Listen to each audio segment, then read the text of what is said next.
Amy, let me tell you about a magical place that is so exactly designed to be enclosed space, year-round fun for the whole family that I bet you already know what I'm going to say before I even say the name. Let's say it together on 3. 1, 2, 3.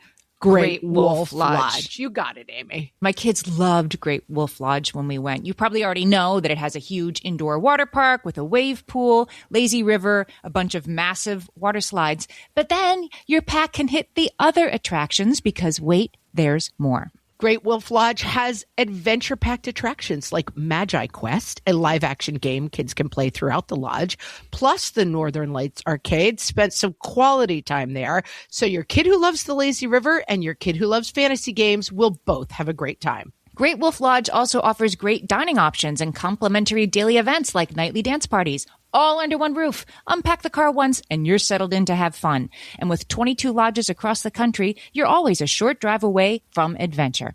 We've both had such great times at Great Wolf Lodge, so bring your pack together at a lodge near you. Learn more at greatwolf.com and strengthen the pack. The pandemic has not brought out the best in me. What fresh hell? Laughing in the face of motherhood. How dare you be relaxing? With Margaret Abels and Amy Wilson. I want you to want to do the dishes. A podcast that solves today's parenting dilemmas so you don't have to. I had nothing to do with this. I was just watching.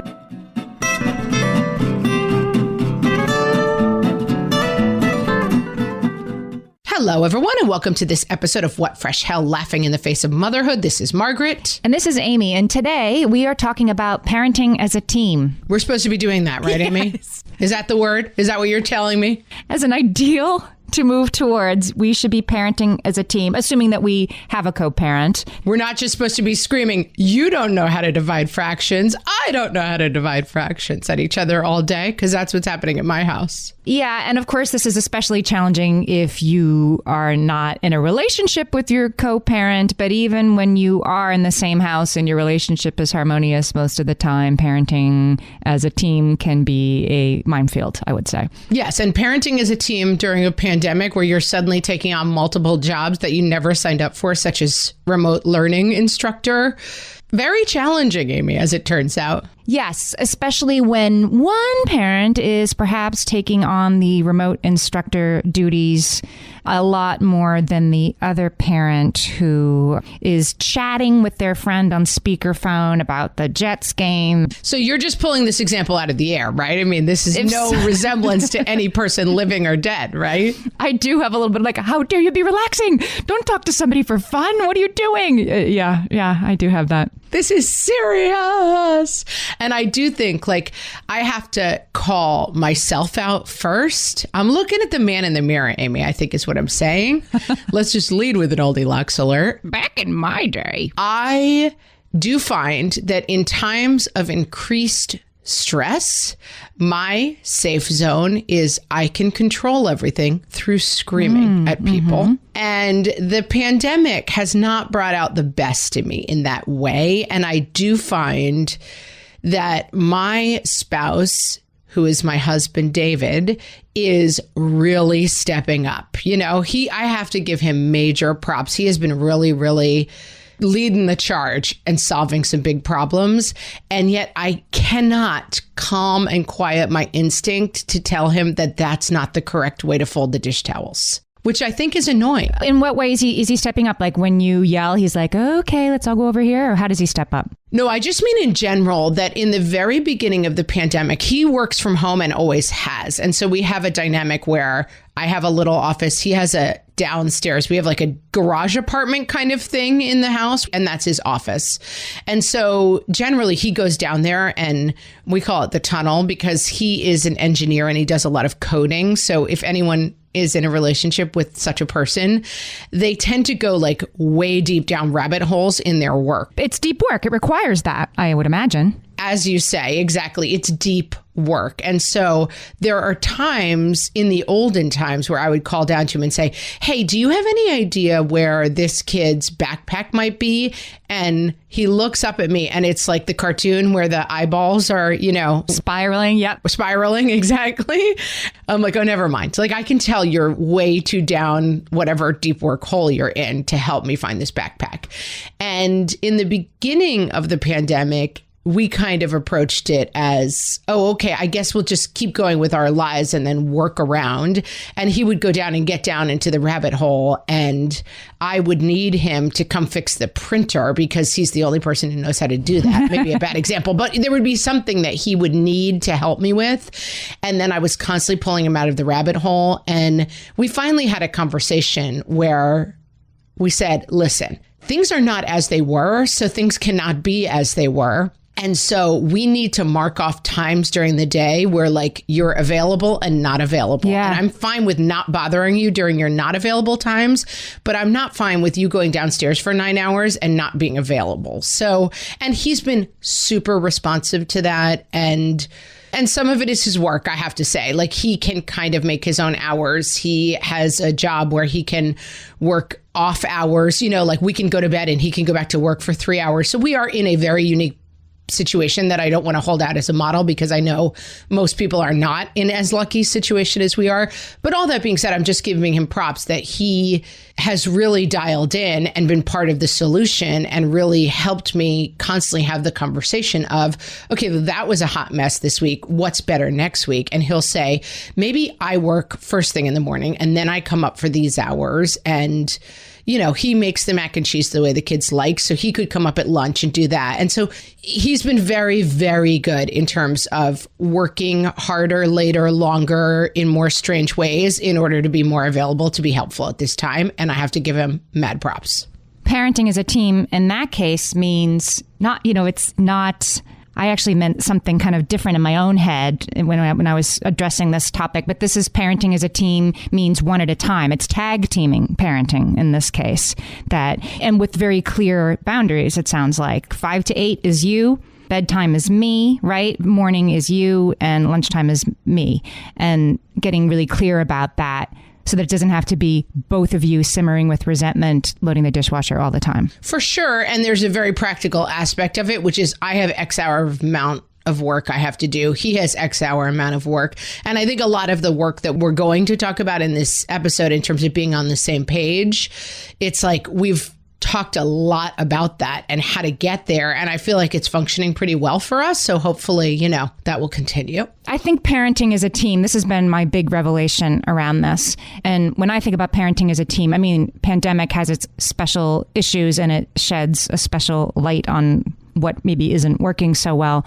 But when I think of parenting as a team, I think of kind of parenting as a team around stressful situations, either chronic or acute, that raise their heads. You have a kid who got in trouble. You have a kid who's out of control. And what I've learned over my almost 18 years as a parent is that the goal is not for you and your co-parent to feel the same level of distress about that thing at all times, or to be putting the same level of focus into addressing the issue at all times. That is not the goal. Like, I spent a lot of years trying to get my co-parent to care as much as me and to display his concern in the same way as me. Yes. And that is not, I don't want to say wasted effort, but it's not the goal to, we had a lot of struggles with infertility before we had our first kid. This wasn't parenting, but it was something we were going through as a team. And my focus on it was so singular, right? It was all I wanted to think about, talk about, address, try new supplements for. And he could kind of put it on a shelf a little bit more, which didn't mean it wasn't something he was concerned about. It just didn't occupy his operating system in the same way it did mine. And I took that at times as a sign of his insufficient concern or love for me, or, you know what I'm saying? And none of that was true. It was just, we were managing it in different ways. And his ability to not worry about it as much as me all the time was what got us through in the end, right? We couldn't both be freaking out as much as I was all the time. That wouldn't have been good, even though in the moment I wanted him to, so that I felt supported. Absolutely. And where this all begins is this insane dynamic. And this is just to say, you guys are all right about this. When you are dating, you're like, I like the shape of this guy's butt and he's funny and a good dancer. Cut to 5 years later where it's like, we need as a couple to decide on the correct discipline tactic for a kid who pulled the fire alarm at school. Like, it has nothing to do with why you were attracted to this person necessarily. And so, of course, these dynamics are super difficult. And then I do think, without speaking in like grotesque gender, stereotypes, that this is another classic dynamic. I remember there was a movie a long time ago. I'm referencing for some reason lately on the podcast all sorts of random movies that no one's ever remembered or seen. But it starred Vince Vaughn and Jennifer Aniston. I think it was maybe called The Breakup. It was about them breaking up, maybe. Anyway, who cares? But there was a line. I never saw the movie. Okay. But there was a line in the preview. But I have to say, and you refer to old movies that you didn't see, but you remember seeing a preview and having a realization from the 30-second preview. Clearly, I have a kind of mind that only remembers the previews of movies because I did not see this movie. I'm 100% sure. Who would? But they were having a fight in the preview. And she said, I want you to want to do the dishes. Like, that was sort of the theme of their breakup. And this is where we go back to my favorite advice of my mom's, which is you can only address people's behavior. You can't really get into their motivations or their personality.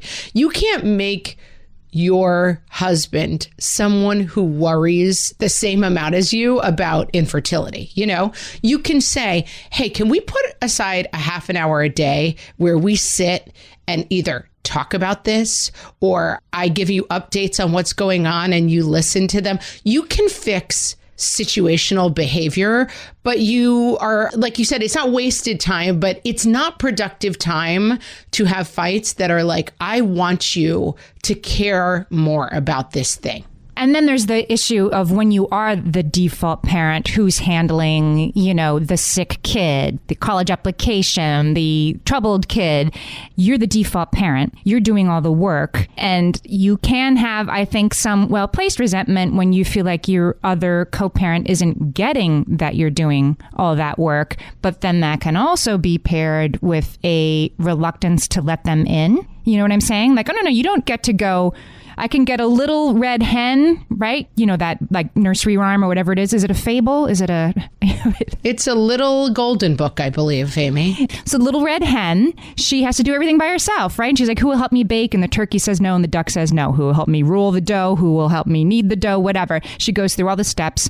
And then she says, who will help me eat this bread? And the duck and the turkey are like, sure. And she says, psych, like I did it all myself. Now I'm going to eat the bread by myself. And you're not getting any. You can't have any. I can get a little red henny about I did all this work and yeah, I did go to the doctor appointment and now I may or may not tell you what we're doing next because it doesn't seem to me that you want to be involved. But then that's just also just prolonging the issue of the one parent doing all the work. And this is, I mean, we've talked about maternal gatekeeping before, which I think is one of those dangerous terms that sounds to me a lot like some other, you know, female-based terms that I've heard in the day, you know, hysteria and all this stuff. Right. The nagging wife. Right. Icebox mom, all this stuff, which is like women have this very particular problem. But I do think it's natural that if you are the primary caretaker, that you do take on a role of, I'm the only person who can do this. Mm-hmm. And therefore I must do it alone. And therefore you never help me and are a terrible person. I don't worry about it the way that I do.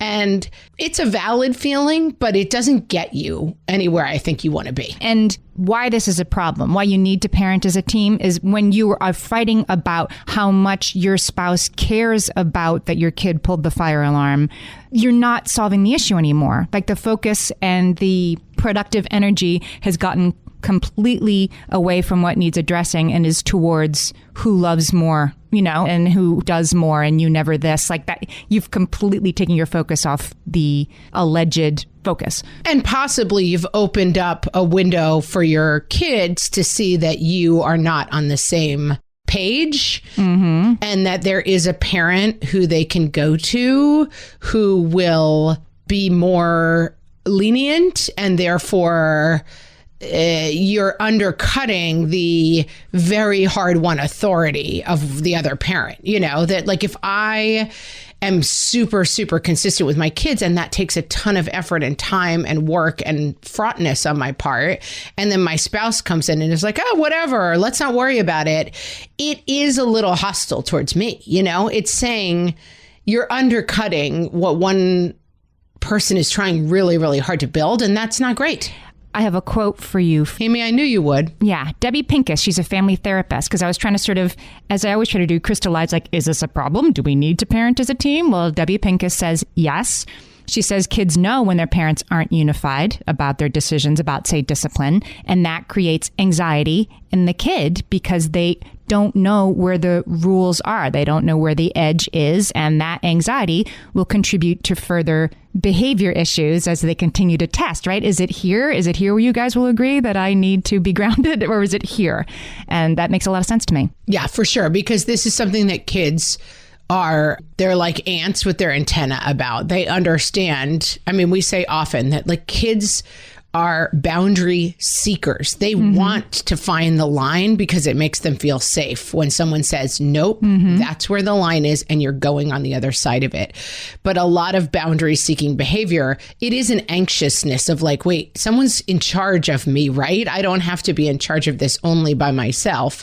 And that's a really good reason to be on the same page, because they're looking for that line and then they're going to look to your spouse for the line. And if it's different, that doesn't really feel great to them. All right, let's take a break. When we come back, let's figure out how we're going to fix this. For some of us, tax season is one of the only times that we look at our finances fully. And once it's over, well, that was terrible. And it is completely understandable not to want to think about it for another whole year. But using Monarch and being intentional with your finances in an ongoing way helps you see where your money is going and how you can put your refund to best use. We are here to tell you, simplify your finances with Monarch. Monarch is the all-in-one personal finance tool designed to make your life easier. It brings your entire financial life, budgeting, accounts and investments, net worth, and future planning together in one dashboard on your phone or laptop. Feel aware and in control of your finances this tax season and get 50% off your Monarch subscription with code FRESH. As you know, my husband and I are preparing to send, 3 kids off to college, and I cannot tell you how helpful Monarch has been in showing us our full financial picture, helping us to track our spending and reach important savings milestones. Our weekly meeting, Amy, it's now run by Monarch. Love it. Achieve your financial goals for good with Monarch, the all-in-one tool that makes money management simple. Use code FRESH at monarch.com for half off your first year. That's 50% off at monarch.com, code FRESH. You're listening to this podcast, so I know you've got a curious mind. Here's a helpful fact you may not know yet. Drivers who switch and save with Progressive save over $900 on average. Pop over to progressive.com, answer some questions, and you'll get a quick quote with discounts that are easy to come by. In fact, 99% of their auto customers earn at least one discount. Visit progressive.com and see if you can enjoy a little cash back. Progressive Casualty Insurance Company and Affiliates. National average 12-month savings of $946 by new customers surveyed who saved with Progressive between June 2024 and May 2025. Potential savings will vary. Okay, we're back, Amy, and you've said that we're coming back to say how we're going to fix it. We're going to fix this. You go ahead. Fix this, would you? Well, you said a couple of episodes ago something that I think is very useful here. It was a trenchant thing that stayed with me, just that you don't ever correct the other parent's parenting in front of the kid. That, to me, is sort of the crux of this. Yes, we call this rule no correcting parenting while parenting is going on. Thank you. That's what I'm meaning to call attention to, because that is the sort of clearest example of not parenting as a team and would be the most indicative to the kid, like, whoa, wait, I don't know who's in charge here, and I guess I better try to find out by acting out in even more inappropriate ways. And talking about, the undercutting of like, mom's so uptight, just have the ice cream, who cares? Like, that's a terrible undercutting of her, but I'm speaking in traditional gender roles because it's my orientation as being in a heterosexual marriage, but like primary parent, I'm basically saying primary parent, other parent. Mm-hmm. But also when I undercut my husband by saying, that's not how his jacket goes. And talking to him like he's an idiot in front of my children and saying, and basically introducing the dialogue of dad's an idiot who doesn't know what he's doing, that is just as harmful and really, really something that I do honestly think I've gotten better at, but it took me some time. Yeah, that's something else I've had to examine in myself for sure, because it's an easy laugh and I love a good laugh. I mean, Dad's an Idiot always plays. We've done some videos in our day that examine this fertile terrain of Dad's an Idiot. Everybody Loves Raymond ran for like 1,100 years based on that exact premise. Yeah. But I think, and it can be kind of, if you're laughing about it and everybody's having a good time. But we just had this morning, and I've talked about this a million times. I have a kid who literally, my memoir will be called Looking for Shoes, because this kid, and I was just thinking again this morning, maybe I should buy 6 pairs of shoes, but I'm resisting it because I do think it's kind of like a gift of failure. And like, you've got to figure this out. And the solution is not just have so many shoes, you can never lose them. And believe me, this kid would lose 10 pairs of shoes. Right. And this morning, and we often make a joke when he can't find his shoes of like, here we go, family. It's time to play. Where are his shoes? And we laugh about it. And this morning, he was like, I can't find my shoes. And I was like, story of our lives. And he's like, I'm really not in the mood to joke about this. And I said, okay, let me just help you instead. Because it's not always fun to be the butt of the joke. It's not always fun to be the family idiot. Yep. Even if you're, a good sport about it, I think it's something that, and again, I tend to be someone who makes a lot of jokes, and I have to be a little bit thoughtful about that it's, even though I'm like, it's funny, it's because I'm not taking it seriously, it's because I don't really care. Look at, we're just keeping it whimsical. It's not always fun to be like, oh, this bozo can't even turn on the oven. It's not always fun. I have a corollary to this one that might be even a little more toxic. Congratulations. Which is, don't present it to the kid. Don't present a split decision or something you're, disagreeing with your co-parent as a split decision to the kid. We talked about this on the grandparents episode, right? This is a very classic mother-in-law, daughter-in-law dynamic, right? Which is, I wanted to give you 8 scoops of ice cream, but your mom said you can only have 1. And it's, we don't like it when it happens to us. And so it's something that I think in general, you say all the time, right, that your theme with your husband is same team. We're on the same team. Yes. And, it's very easy to fall into what I call angry coworkers at the daycare mode, where you're just like, everyone is working against me, and this person, and your spouse to some degree is your safe person, right? I have definitely had that thing where my spouse and I are in the car, and I'm like, and another thing, you don't respect my point of view when I and then like we pull up to the dinner party, I'm like, hi, oh, how are we? We're fantastic. Like, I have no problem being kind to people and putting on a nice smile for people, but sometimes my spouse is the only person who gets the full brunt of the frustration spiral. Right. Well, of course, when it comes to extended families and in-laws and things like that, yes, you have to present as a team, which means, if you're not going to go for Thanksgiving this year, or, if things are going to be different, it's up to the person whose family you'll be talking to present that. And when that person presents it as, well, I wanted to, but my spouse said no, that's a cop-out that can lead to some bad feeling long term for sure. And continue our theme, even in these situations, and they will come up where, my husband and I have it daily, right? Did you say he could go back on his tablet? I just told him he was in trouble for not finishing his homework. There are a lot of miscommunications, and then there are some things that happen because you're actively undercutting each other because you're in a fight. And there are things that happen in a lot of different contexts that go wrong. And I do think that one skill that my husband and I have really built is, let's talk about this calmly at a neutral time. And then we bring the greatest piece of marital advice I've ever received into the equation, which is, oh, this is a good one. Never have a conversation where at least one of your feet is not on the floor, which means we don't talk about this stuff in bed. Because what ends up happening if we talk about it in bed is that my husband is exhausted. My husband likes to go to bed at 10. I tend to be a night owl and I get a second wind. And occasionally what happens is I scream and yell at him from 10:15 until 1:15. And then he's just like beaten and apologetic and just so tired. And then in the morning, I feel much better about it. And I'm like, oh, maybe it wasn't that big a deal. And he's like, yeah, could we maybe have skipped the 3 hours where we fought about this last night? And so we have tried to very clearly adopt this role where I will occasionally say, grab a beer, let's sit down on the porch. I think things are going a little sideways between you and middle kid. And what I see is that I think he's coming to you behind my back to try to get away with stuff and you're giving into it and I'm finding it frustrating. And how can we address this? That conversation happens in 20 minutes over a beer in a calm situation. It doesn't happen when it's happening. And it definitely doesn't happen late night in bed when you're like, I will now dump all of my frustrations directly like a t-shirt cannon into your face at midnight. My spouse and I'm not going to get into particulars because it's my life, but my spouse and I just had a kind of a big issue that we had disagreement about how to handle for sure for one of our kids.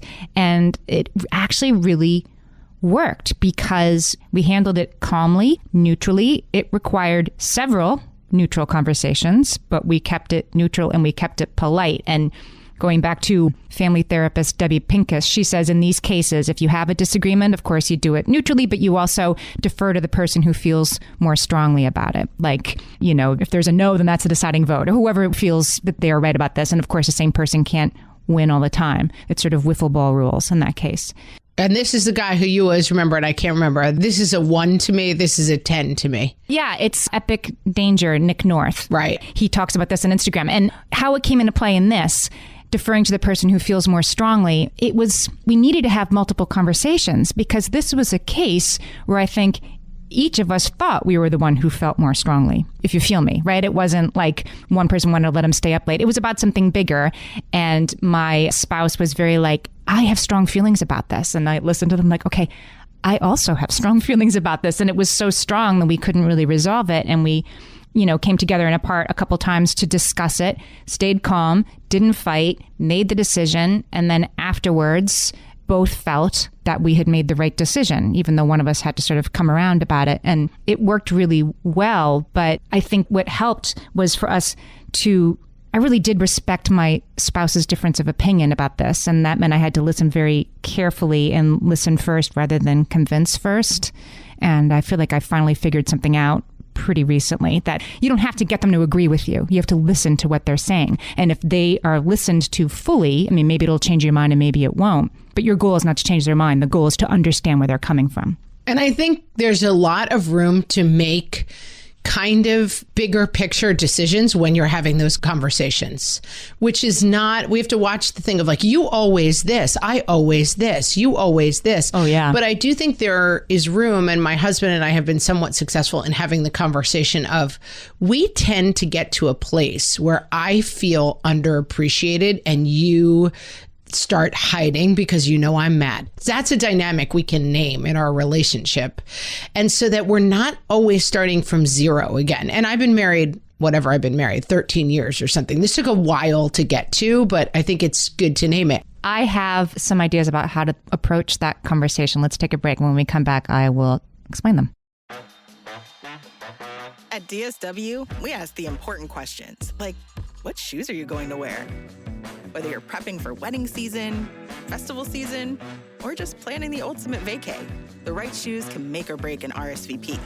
So own the moment. You've got big plans, and we've got just the shoes. At the perfect price, of course.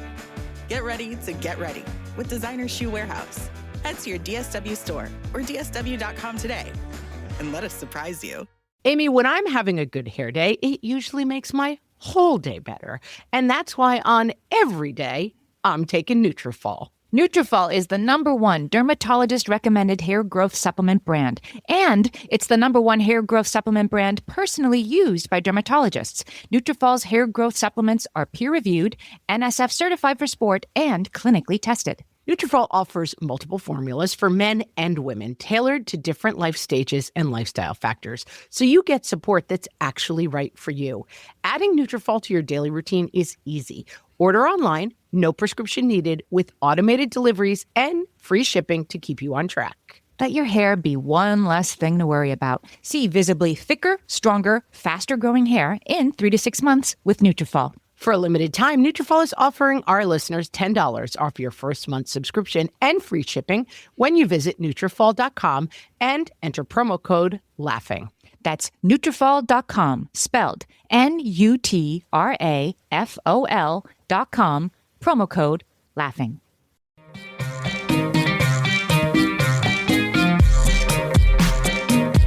Listen, we were all young once, and we dreamed of romance and finding that one true love.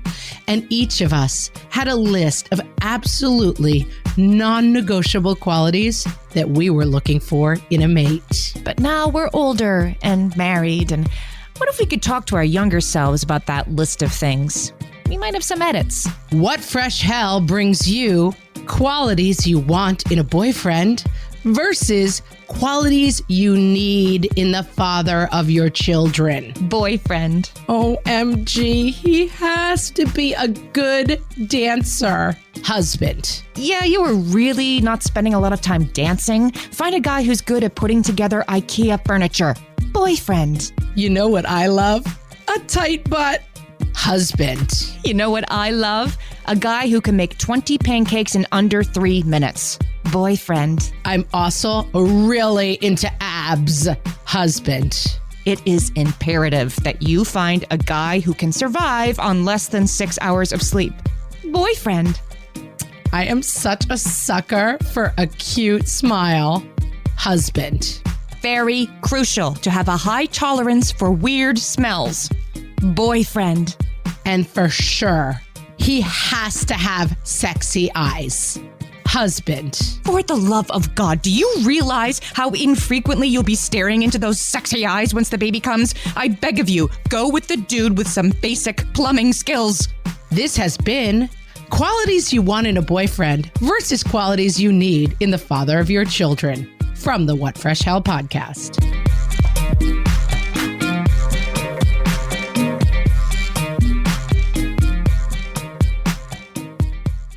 So when you get married in the Catholic Church, you have to do something called pre-Cana.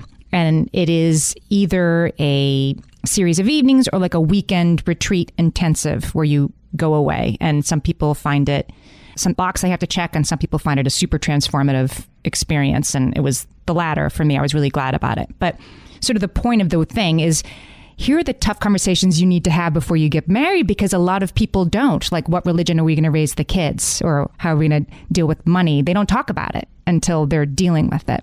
And I was very glad to have this sort of formalized opportunity to talk through the big decisions before we got married. And I think you can do the same thing, speaking from, like, I'm the parent of the future. My oldest child is almost 18. So if you're listening to this and you have little ones, I think that you can really get somewhere by starting to talk about some of the big stuff that's ahead of you with your kids early, with your spouse. Like, how old are they going to be when we get them a phone? Are we going to be okay with them having a couple beers during high school?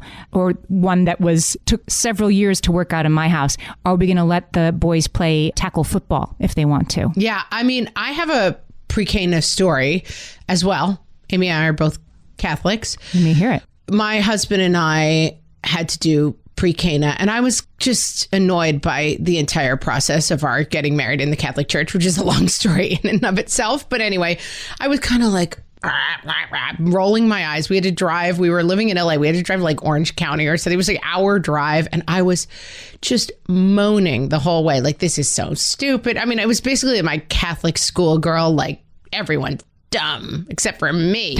You were rolling up your skirt, right? And rolling down your socks. Oh my God. I was rolling up my skirt. I was like, you can't make me wear a uniform, nunny. I was on fuego. And we were driving down, and I was moaning and complaining and moaning and complaining. And my husband, to his amazing credit, said, you know what? We're doing this thing.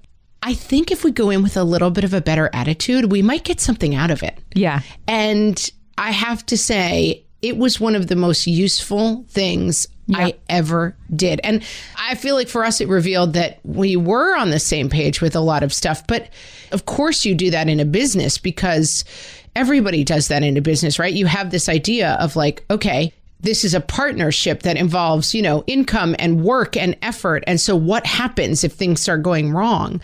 But that we don't do that in marriage. And what a useful exercise it is. And I think you're exactly right that you can throw your own pre-K party, basically. Right. And you can always, as we like to say, go back to one, too. That there are times in my marriage where I have been at a point where I'm like, we have lost the script. We don't even seem to like each other this week, and we're trapped with these kids and we're just glaring at each other and we're miserable. And sometimes we just kind of go on a little bit of a break. Like, okay, for this 5 days, I really don't want to see your face. Let's just try to manage the daycare and get through it.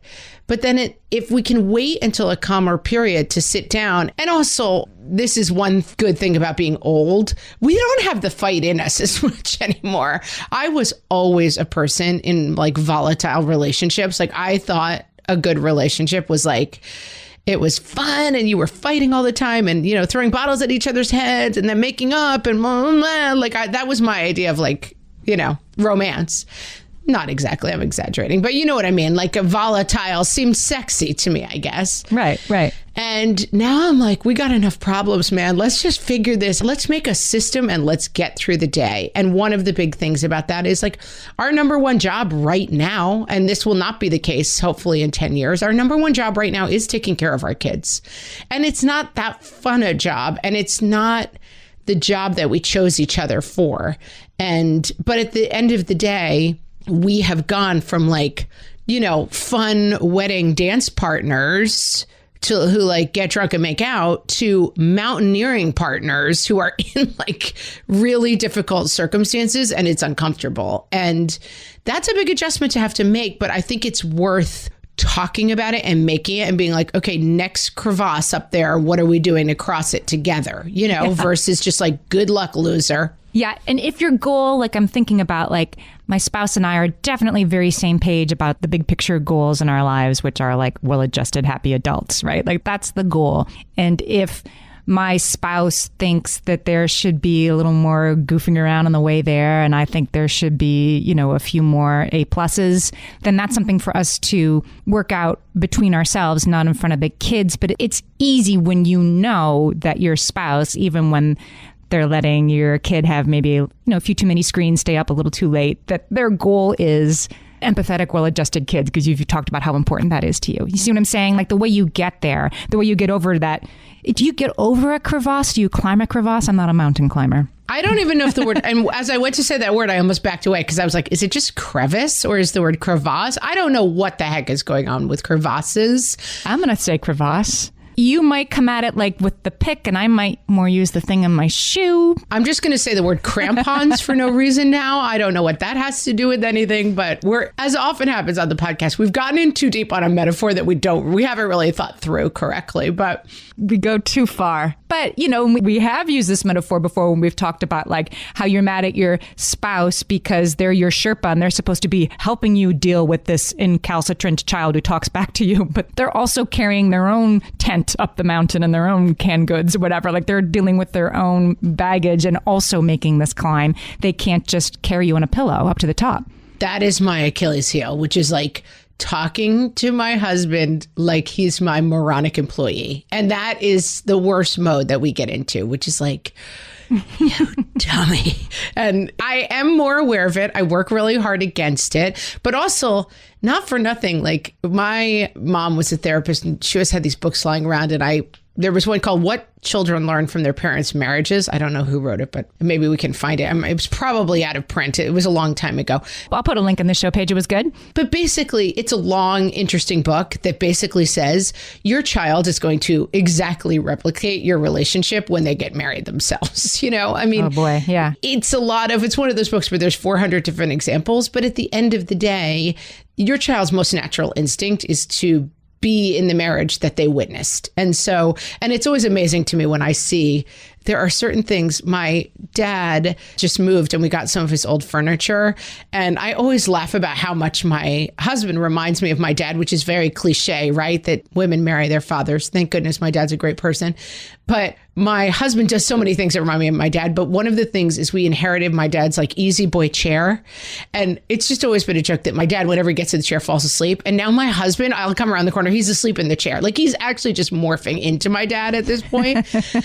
But I think of that often in terms of like, okay, do I want my sons? Do I want to be sitting at a dining room table someday with my sons and a woman who's sitting there being like, could you please stop eating like that? It is gross. You know, I mean, I don't want that. I want them to be, you know, in a marriage. And this is not a one-to-one, guys. And I'm not trying to say like, if you talk mean to your husband once, you're destining your sons to marry harpies. Like, no. But I just do think there's a big picture of like, you want your kids to see you respecting your spouse. And I often have that internal problem where I'm like, it's just me. I'm just having a bad day, you know? But my husband is not experiencing that way. He's experiencing it as like a scary lady is yelling at me. And I don't think we often see our own behavior for how it affects other people because we're very invested in like, it's just me. Why would you be scared by me? Why would you be upset by me yelling at you? Because you're busy invested in your internal story of course, I'm acting this way. I'm having a bad day and I need to let it out. This is what I was trying to get at before, that like them not showing the same level of distress as you view it as a betrayal. Because when you're feeling dysregulation, you try to make other people feel the same dysregulation, right? Like that's why your kid knows how to push your buttons. They're feeling cranky. Yes. See teenagers. Yeah. And so they're like, have this, be this, feel this. And so when you're doing that and your spouse is not responding, that's like infuriating to you because it feels like your level of distress is not being seen. But in reality, your level of distress is being seen very well. And it's this sort of complementary response that's going to mean that you still get the kids to bed on time tonight, even though one of you is really upset. Yeah. It can be a good thing. And I think as we go into actual conversations about how to be on the same page and work on the same team, the touchstone advice for this, my mom was a marriage and family therapist, is right. Only I statements are allowed during the conversation. I feel underappreciated when this happens. I feel like there's too much of the burden of the house on my shoulders and we're both working and that's hard for me. Rather than you statements, you stink because you always do this horrible thing and you are angry and mean. That's not as useful as starting with I statements. I think we should say in general, we are talking about generally functional marriages in this entire conversation. Yeah. If you are married to a narcissist, if you are married to someone who is abusive, who has a substance abuse problem, none of these things are going to work. And so don't hear us saying like, you know, if your husband is raging and being abusive towards the kids, start with an I statement. No, if that's happening, start with a suitcase. But I think we're talking about marriages that are generally functional and just need a little bit of help. And we haven't really touched on, so I want to get to it at the end. When your co-parent is not your life partner or is not anymore, and you are dealing with the split decision in two different households. This isn't something that I've had to deal with, but I know a lot of our listeners have. So I want to address that as something special. I mean, it would be a new level of complexity if you don't respect your ex and yet have to come to an agreement with them and to not be able to talk about that in front of the kids. Yeah, this is something we should try to do a fresh take on and get somebody to get in and talk about because it's not part of our worldview and it's not something that we've dealt with specifically. I do think a lot of the stuff that we've talked about with grandparents and mothers-in-law and, you know, setting your own boundaries, keeping those boundaries really clear. And okay, so maybe when you go to that person's house, these are the rules, but this is the rules at our house. And from people I know who are in this situation, it's the ultimate long game, you know? Yeah. That your ex-spouse may win 1,000,000 battles by giving them ice cream and letting them stay up late and ignoring your rules and telling them that you're dumb because you're uptight and a loser. They may win 1,000,000 battles, but you will eventually win the war. And maybe this is the wrong metaphor because it's not winning, but go back to the crevasse and the crampons. Yeah, but like you will eventually cross the crevasse, whatever our metaphor is. because at the end of the day, an adult child will look back and know that like the household that tried to form them into a responsible and good human being was the household more in the right. Easy for me to say I'm not in the position, but I do think that, I mean, I find that with, people, have different opinions about my kids and people treat them differently. And, we have different rules at different people's houses and people have different influences on them. But what I always come back to is like my confidence in myself as a parent, that as long as I'm doing my parenting the way that I think I know is correct, that let other people try to influence them in whatever direction. There's a biblical expression, right? As for me and my house, we will serve the Lord. And my husband and I sometimes talk about that is like, in this house, we will serve what we know to be the right kind of parenting. I'm not speaking biblically. I'm speaking like whatever goes on with our kids, whatever people think about our parenting, whatever people try to, do differently when they're with our kids. In this house, we know who we are. And that, I think, is the best way to approach co-parenting as well. And it seems to me it maybe is the opposite of some of the advice we've given in recent episodes about getting through this time. We get through this time by doing next lamppost. But we get through parenting as a team by zooming out, right? By saying like the goal is a well-adjusted adult who loves what she does for a living. Then it makes it a little bit easier to see that we're coming at it different ways, but with the same end goal in mind. That end goal is 18 years away. Amy, you know what you did? What? You solved it. Yes.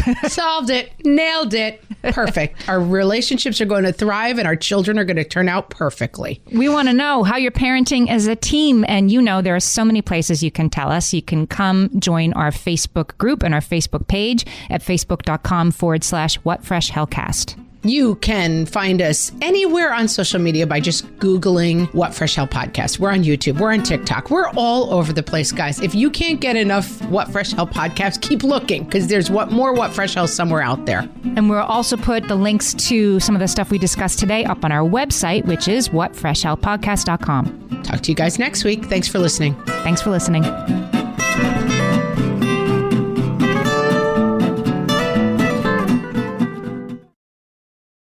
This is a Monday.com ad. The same Monday.com designed for every team. The same Monday.com with built-in AI, scaling your work from day one. The same Monday.com with an easy and intuitive setup. Go to Monday.com and try it for free.